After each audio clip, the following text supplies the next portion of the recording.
ओम शांति 22/4/20 की वाणी है। मीठे बच्चे, तुम्हें अभी नाम रूप की बीमारी से बचना है। उल्टा खाता नहीं बनाना है। एक बाप की याद में रहना है। प्रश्न: भाग्यवान बच्चे किस मुख्य पुरुषार्थ से अपना भाग्य बना देते हैं? उत्तर: भाग्यवान बच्चे सबको सुख देने का पुरुषार्थ करते हैं। मनसा वाचा कर्मणा कोई को दुख नहीं देते हैं। शीतल होकर चलते हैं तो भाग्य बनता जाता है। तुम्हारी ये स्टूडेंट लाइफ है। तुम्हें अब गुटके नहीं खाने हैं, अपार खुशी में रहना है। गीत बजा है, तुम्ही हो माता पिता तुम्ही हो। ओम शांति। सभी बच्चे मुरली सुनते हैं। जहाँ भी मुरली जाती है सब जानते हैं कि जिसकी महिमा गाई जाती है वह कोई साकार नहीं है, निराकार की महिमा है। निराकार साकार द्वारा अभी सन्मुख मुरली सुना रहे हैं। ऐसे भी कहेंगे, अभी हम आत्मा उन्हें देख रहे हैं।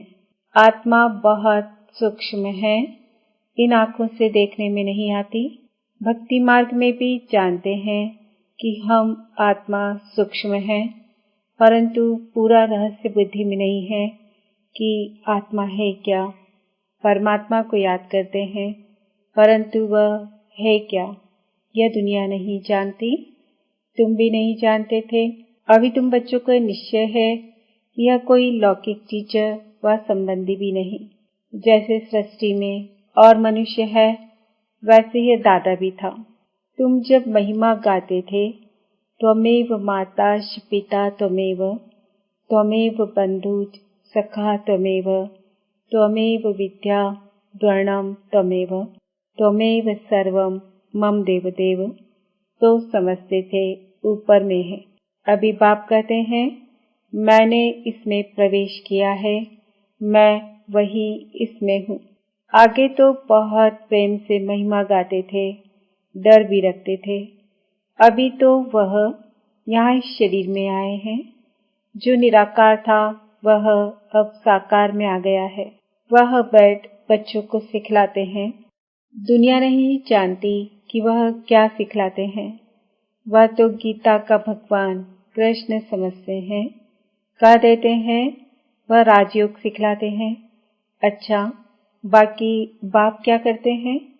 भल गाते थे, तुम मात पिता, परंतु उनसे क्या और कब मिलता है यह कुछ नहीं जानते।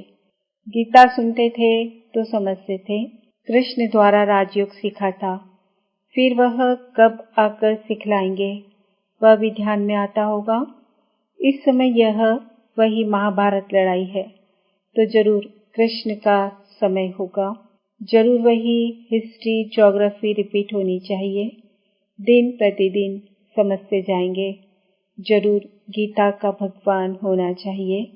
बरोबर महाभारत लड़ाई भी देखने में आती है। जरूर इस दुनिया का अंत होगा।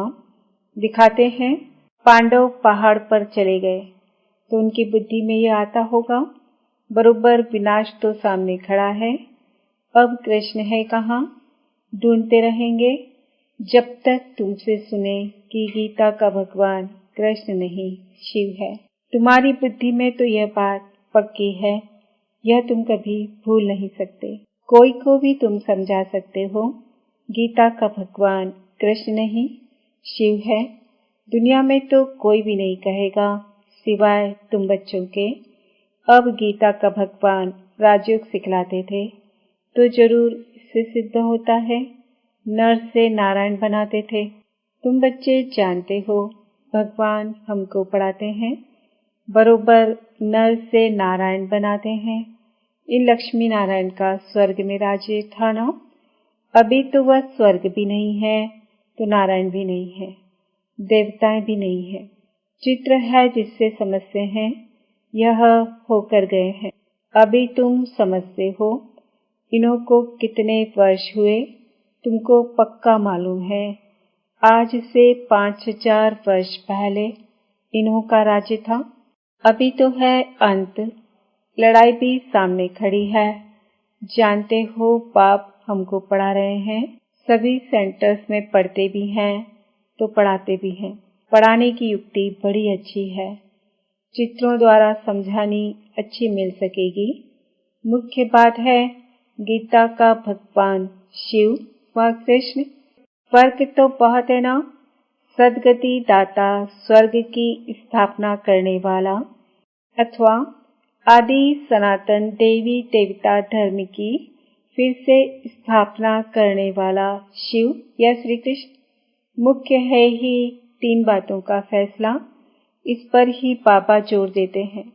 भल ओपिनियन लिख कर देते हैं कि यह बहुत अच्छा है, परंतु इससे कुछ भी फायदा नहीं। तुम्हारी जो मुख्य बात है उस पर जोर देना है। तुम्हारी जीत भी है इसमें। तुम सिद्ध कर बतलाते हो भगवान एक होता है।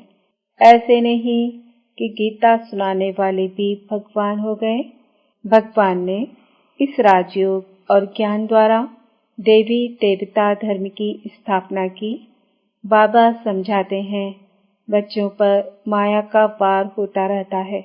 अभी तक कर्मातीत अवस्था को कोई ने पाया नहीं है। पुरुषार्थ करते करते अंत में तुम एक बाबा की याद में सदैव हर्षित रहेंगे। कोई मुरझाइश नहीं आएगी। अभी तो सिर पर पापों का बोझा बहुत है, वह याद से ही उतरेगा। बाप ने पुरुषार्थ की युक्तियां बतलाई है। याद से ही पाप करते हैं। बहुत बुद्धू हैं जो याद में न रहने के कारण फिर नाम रूप आदि में फंस पड़ते हैं। हर्षित मुख हो किसको ज्ञान समझाएं, वह भी मुश्किल है। आज किसको समझाया, कल फिर खुद का आने से खुशी गुम हो जाती है। समझना चाहिए यह माया का वार होता है, इसलिए पुरुषार्थ कर पाप को याद करना है। बाकी रोना पीटना व बेहाल नहीं होना है। समझना चाहिए माया जूता मारती है, इसलिए पुरुषार्थ कर बाप को याद करना है। बाप की याद से बहुत खुशी रहेगी। मुख से झट वाणी निकलेगी। पतित पावन बाप कहते हैं कि मुझे याद करो। मनुष्य तो एक भी नहीं जिसको रचता बाप का परिचय हो। मनुष्य होकर और बाप को न जाने तो जानवर से भी बदतर हुआ। गीता में कृष्ण का नाम डाल दिया है तो बाप को याद कैसे करें? यही बड़ी भूल है जो तुमको समझानी है। गीता का भगवान शिव बाबा है, वही वर्षा देते हैं। मुक्ति जीवन मुक्ति दाता वह है, और धन वालों की बुद्धि में बैठता नहीं। वह तो हिसाब किताब चुकतू कर वापस चले जाएंगे। पिछाड़ी में थोड़ा परिचय मिला, फिर भी जाएंगे अपने धर्म में।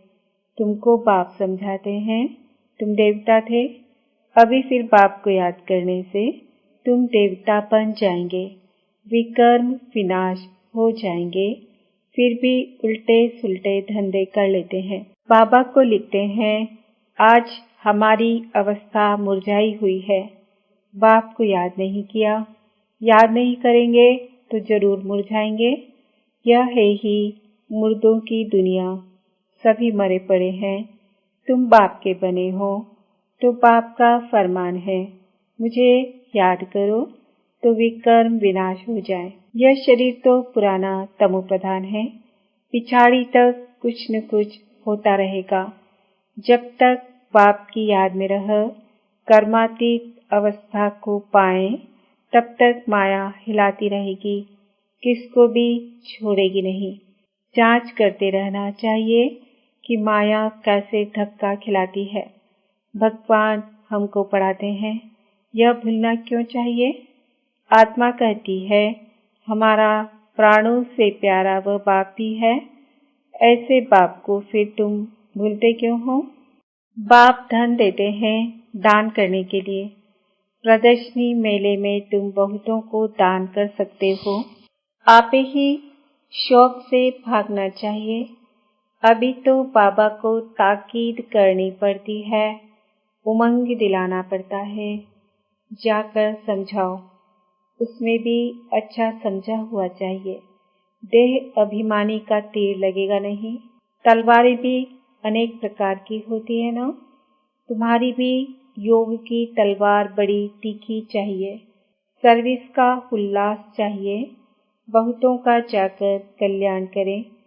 बाप को याद करने की ऐसी प्रैक्टिस हो जाए जो पिछाड़ी में सिवाय बाप के और कोई याद ना पड़े, तब ही तुम राजाई पद पाएंगे। अंतकाल जो अल्फ को सिमरे और फिर नारायण को सिमरे, बाप और नारायण ही याद करना है, परंतु माया कम नहीं है। कच्चे तो एकदम ढेर हो पड़ते हैं। उल्टे कर्मों का खाता तब बनता है जब किसी के नाम रूप में फंस पड़ते हैं। एक दो को प्राइवेट चिट्ठियां लिखते हैं, देहधारियों से प्रीत हो जाती है तो उल्टे कर्मों का खाता बन जाता है। बाबा के पास समाचार आते हैं, उल्टा सुल्टा काम कर, फिर कहते हैं बाबा हो गया। अरे खाता उल्टा तो हो गया ना। बाप कहते हैं मुझे याद करो तो सदैव खुशी रहे। आज खुशी में है, कल फिर मुर्दे बन पड़ते हैं। जन्म जन्मांतर नाम रूप में फंसते आते हैं ना। स्वर्ग में ये बीमारी नाम रूप की होती नहीं। जानते हैं हम आत्मा हैं, शरीर नहीं। वह है ही आत्म अभिमानी दुनिया। यहाँ है देह अभिमानी दुनिया। फिर आधा कल तुम देही अभिमानी बन जाते हो। अब बाप कहते हैं देह अभिमान छोड़ो। देही अभिमानी होने से बहुत मीठे शीतल हो जाएंगे। ऐसे बहुत थोड़े हैं, पुरुषार्थ कराते रहते हैं कि बाप की याद ना भूलो। बाप फरमान करते हैं मुझे याद करो, चार्ट रखो, परंतु माया चार्ट भी रखने नहीं देती है। ऐसे मीठे बाप को तो कितना याद करना चाहिए। यह तो पतियों का पति, बापों का बाप है ना। बाप को याद कर और फिर दूसरों को भी आप समान बनाने का पुरुषार्थ करना है। इसमें दिलचस्पी बहुत अच्छी रखनी चाहिए। सर्विसेबल बच्चों को तो बाप नौकरी से छुड़ा देते हैं। सरकमस्टांस देख कहेंगे अब इस धंधे में लग जाओ। एम ऑब्जेक्ट तो सामने खड़ी है। भक्ति मार्ग में भी चित्रों के आगे याद में बैठते हैं ना। तुमको तो सिर्फ आत्मा समझ परमात्मा बाप को याद करना है। विचित्र बन विचित्र बाप को याद करना है, यह मेहनत है। विश्व का मालिक बनना कोई मासी का घर नहीं है। बाप कहते हैं मैं विश्व का मालिक नहीं बनता हूँ, तुमको बनाता हूँ। कितना माथा मारना पड़ता है। सपूत बच्चों को तो आप ही औना लगा रहेगा। छुट्टी लेकर भी सर्विस में लग जाना चाहिए। कई बच्चों को बंधन भी है, मोह भी रहता है। बाप कहते हैं तुम्हारी सब बीमारियां बाहर निकलेंगी। तुम बाप को याद करते रहो। माया तुमको हटाने की कोशिश करती है। याद ही मुख्य है। रचता और रचना के आदि मध्य अंत का ज्ञान मिला, बाकी और क्या चाहिए। भाग्यवान बच्चे सबको सुख देने का पुरुषार्थ करते हैं। मनसा वाचा कर्मणा किसी को दुख नहीं देते हैं। शीतल होकर चलते हैं तो भाग्य बनता जाता है। अगर कोई नहीं समझते हैं तो समझा जाता है इनके भाग्य में नहीं है। जिनके भाग्य में है वह अच्छी रीति सुनते हैं, अनुभव भी सुनाते हैं ना। क्या क्या करते थे, अब मालूम पड़ा है। जो कुछ किया उससे दुर्गति ही हुई। सदगति तो तब पाए जब बाप को याद करें। बहुत मुश्किल कोई घंटा आधा घंटा याद करते होंगे, नहीं तो गुटखा खाते रहते हैं। बाप कहते हैं, आधा कल्प गुटखा खाया, अब बाप मिला है। स्टूडेंट लाइफ है तो खुशी होनी चाहिए ना, परंतु बाप को घड़ी घड़ी भूल जाते हैं। बाप कहते हैं तुम कर्म योगी हो, वह धंधा आदि तो करना ही है, नींद भी कम करना अच्छा है, याद से कमाई होगी, खुशी भी रहेगी, याद में बैठना जरूर है। दिन में तो फुर्सत नहीं मिलती है, इसलिए रात को समय निकालना चाहिए। याद से बहुत खुशी रहेगी। किसको बंधन है तो कह सकते हैं, हमको तो बाप से वर्षा लेना है, इसमें कोई रोक नहीं सकता। सिर्फ गवर्नमेंट को चाहे समझाओ कि विनाश सामने खड़ा है। बाप कहते हैं, मुझे याद करो तो विकर्म विनाश होंगे और यह अंतिम जन्म तो पवित्र रहना है, इसलिए हम पवित्र बनते हैं। परंतु कहेंगे वह जिनको ज्ञान की मस्ती होगी, ऐसे नहीं कि यहाँ आकर फिर देहधारी को याद करते रहें। देह अभिमान में आकर लड़ना झगड़ना जैसे क्रोध का भूत हो जाता है। बाबा क्रोध करने वाले की तरफ कभी देखते भी नहीं, सर्विस करने वालों से प्यार होता है। देह अभिमान की चलन दिखाई पड़ती है। गुलगुल तब बनेंगे जब बाप को याद करेंगे। मूल बात है यह, एक दो को देखते बाप को याद करना है। सर्विस में तो हड्डियां देनी चाहिए। ब्राह्मणों को आपस में शीरखंड होना चाहिए, लून पानी नहीं होना चाहिए। समझ ना होने के कारण एक दो से नफरत, बाप से भी नफरत लाते रहते हैं। ऐसे क्या पद पाएंगे? तुमको साक्षात्कार होंगे, फिर उस समय स्मृति आएगी, यह हमने गफलत की। बाप फिर कह देते हैं, तकदीर में नहीं है तो क्या कर सकते हैं। अच्छा, मीठे मीठे सिकील दे बच्चों प्रति मात पिता बाप दादा का याद प्यार और गुड मॉर्निंग। रूहानी बाप की रूहानी बच्चों को नमस्ते, गुड मॉर्निंग, ओम शांति। धारणा के लिए मुख्य सार, निर्बंधन बनने के लिए ज्ञान की मस्ती हो, देह अभिमान की चलन ना हो, आपस में लून पानी होने के संस्कार ना हो, देहधारियों से प्यार है तो बंधन मुक्त हो नहीं सकते। कर्मयोगी बनकर रहना है, याद में बैठना जरूर है। आत्म अभिमानी बन बहुत मीठा और शीतल बनने का पुरुषार्थ करना है। सर्विस में हड्डियां देनी है। वरदान, एक नामी और इकोनॉमी के पाठ द्वारा हलचल में भी अचल अडोल भव। समय प्रमाण, वायुमंडल अशांति और हलचल का बढ़ता जा रहा है।